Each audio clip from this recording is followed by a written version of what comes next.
Bharat Pakistan match না হলে ক্ষতি হতে পারে প্রায় 269 কোটি টাকা।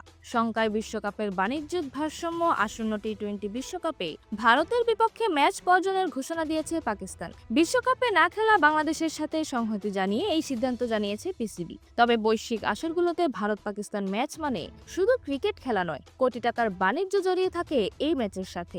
পাকিস্তান ম্যাচটি বর্জন করার ফলে সেই বাণিজ্যে লাগছে বড় ধাক্কা। বিশ্বকাপে মোট 55টি ম্যাচ থাকলেও ভারত পাকিস্তান লড়াইকে আলাদা করে সবচেয়ে গুরুত্বপূর্ণ ম্যাচ হিসেবে বিবেচনা করা হয়। এই ম্যাচকে কেন্দ্র করেই টুর্নামেন্টের বড় একটি বাণিজ্যিক পরিকল্পনা সাজানো থাকে, যদিও আইসিসি আনুষ্ঠানিকভাবে কোনো ম্যাচের মূল্য আলাদা করে নির্ধারণ করে না।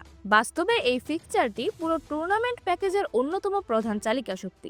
ভারত ও পাকিস্তানের মধ্যকার বহুল প্রতীক্ষিত ম্যাচ বাতিল হলে আর্থিকভাবে বড় ধরনের ধাক্কার মুখে পড়তে পারে আইসিসি ও সংশ্লিষ্ট ক্রিকেট অর্থনীতি। প্রচলিত হিসাব অনুযায়ী একটি ভারত পাকিস্তান ম্যাচের বাণিজ্যিক মূল্য সাধারণত অন্য যে কোনো ম্যাচের তুলনায় দ্বিগুণ বা তারও বেশি হয়ে থাকে। সেই হিসেবে শুধু এই একটি ম্যাচ না হওয়ার ফলে সম্ভাব্য ক্ষতির পরিমাণ দাঁড়াতে পারে প্রায় 200 কোটি ভারতীয় রুপি, যা বাংলাদেশি মুদ্রার হিসাব করলে প্রায় 269 কোটি টাকা।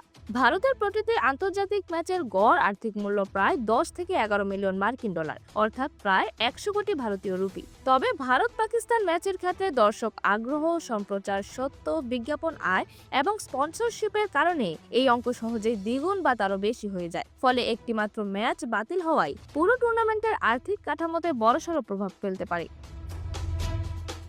এই ম্যাচ বাতিল হলে শুধু সম্প্রচারকারী প্রতিষ্ঠান বা স্পন্সরদের নয়, বরং পুরো বিশ্বকাপের অর্থনৈতিক ভারসাম্যেই চাপ সৃষ্টি হতে পারে। তাই পাকিস্তান ক্রিকেট বোর্ডের সিদ্ধান্তের কারণে এত বড় অঙ্কের সম্ভাব্য ক্ষতি মেনে নেওয়া আইসিসির জন্য সহজ হবে না। এরকমই যে কোনো খেলার আপডেট সবার আগে পেতে অবশ্যই চ্যানেলটি সাবস্ক্রাইব করে রাখুন। ধন্যবাদ। লেভাস নিউজ।